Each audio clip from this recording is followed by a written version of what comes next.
না কি রান্না করছো গো? চিকেন কষা খাবে আমাদের সাথে চিকেন কষা।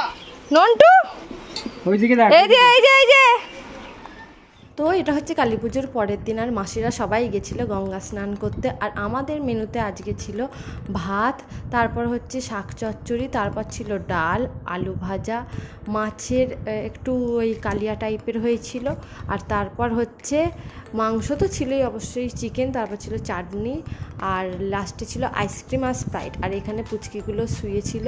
আর এইখানে আমার বর যতক্ষণ রান্না করেছে, নন্টু ততক্ষণ আমার বরের সঙ্গে রান্না করার জন্য বসেছিল। আর এখানে মালাই একটু দিদার কাছে আদর খেয়ে নিয়েছে।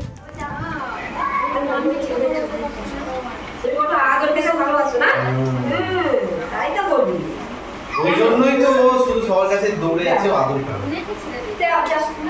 হয়ে গেছে, চলো কাম কাম। দিদার কাছে আদর খাবে বলে ওখানে সমানে দাঁড়িয়ে ছিল চুপচাপ, দিদার কাছে আদর করলে দৌড় হয়ে এলো। বল, খালি তোমরাই ভয় পাচ্ছ। আর জানেন তো আমাদের মালাই এত বদমাশ হয়ে গেছে, ওকে যতক্ষণ না কেউ আদর করবে, মানে যে ওকে ভয় পায় তার কাছ থেকে ওকে আদর খেতেই হবে, না হলে ছাড়বে না। যেহেতু দিদা ওকে ভীষণ ভয় পাচ্ছিল, দিদার কাছ থেকে যতক্ষণ না আদর খেয়েছে ওখান থেকে সরেনি। আর বাচ্চাগুলো তো মানে মালাইকে ছাড়তেই চাইছিল না, আর সারা দিন ওরা মালাইয়ের সঙ্গেই ছিল। আর ছোটো মাসি 9 মাসি মালাইকে ভয় পাচ্ছিল, তাই ওর কাছে আসেনি। আর মেজো মাসিকে মালাই ভীষণ ভালোবাসে, যেহেতু আগেরবারও মেজো মাসি এসেছিলো, আর মেজো মাসি ভয় পায় না ওকে, আর মেজো মাসিকে ও ভীষণ ভালোবাসে, ভীষণ। শেষ অবধি 9 মাসি আর ছোটো মাসিকে এত বলেছি তোমরা ভয় পাচ্ছ কেন, তোমরা ভয় পাচ্ছ কেন, তো ছোটো মাসি সাহস করে শেষে একবার ওকে আদর করেছিল। তারপর মাসির ভয়টা মোটামুটি কেটে গেছিলো। আর ওইখানে দেখছেন মেজো মাসির কাছে যাওয়ার জন্য কি করছে। আর জানেন তো কালী পুজো যখন শেষ হলো তখন জানতে পারি সেদিনকেই ছিল মাদার্স ডে। আর মাদার্স ডেতে ভালোই হয়েছে, সব মাসিরাও ছিল, আমার মা বাবাও এসেছিলো, সবাই মিলে একসাথে খাওয়া দাওয়া করা হয়েছে, আড্ডা দেওয়া হয়েছে, ভীষণ ভালো কেটেছে দিনটা। আর মাসিরা যেহেতু আজকেই চলে যেত, তো মনটা খারাপও ছিল যে সারাক্ষণ এত আনন্দ আড্ডা মেরে এখন আস্তে আস্তে সবাই বাড়ির দিকে রওনা দেবে। আর জানেন তো মাদার্স ডে বা ফাদার্স ডে আলাদাভাবে আমি মানি না, কারণ আমরা প্রত্যেক দিনই আমাদের মা বাবাকে ভালোবাসি। আর স্পেশাল ফিল করানোর জন্য আপনি যে কোনো দিন ওনাদেরকে স্পেশাল ফিল করাতেই পারেন। ওই একটা দিন স্পেশাল ফিল করাবো, বাকি দিন করাবো না, এই লজিকটা আমার মাথায় ঢোকে না। তো আমি যখনই পারি তাদেরকে স্পেশাল ফিল করানোর চেষ্টা করি, সেটাই আমার কাছে মাদার্স ডে, আর সেটাই আমার কাছে ফাদার্স ডে। ওইভাবে একটা দিন আমি পালন করি না।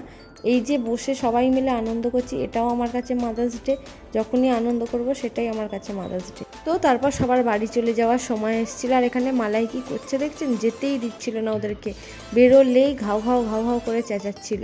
আর এখানে সবাই চলে যাচ্ছিলো, দিদাও বাড়ি চলে যাচ্ছিলো, মনটা খুবই খারাপ হয়েছিল। আর পুচকিগুলো খালি বলছিল মাদেরকে বলো না গো আর একটা দিন থাকতে, মালাইয়ের সঙ্গে থাকবো। ওরা মালাইকে ছেড়ে যেতেই চাইছিল না।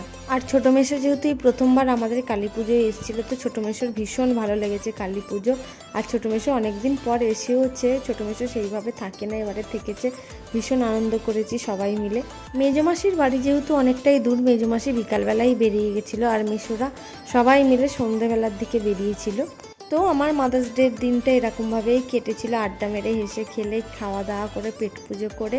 আর আমার চ্যানেলের ভিডিওগুলো যদি আপনাদের ভালো লেগে থাকে, প্লিজ চ্যানেলটাকে বেশি বেশি করে সাবস্ক্রাইব করুন, এবং পাশে থাকা বেল আইকনটা প্রেস করতে একদম ভুলবেন না। ভিডিওটা যদি ভালো লেগে থাকে please do like, share and subscribe my channel.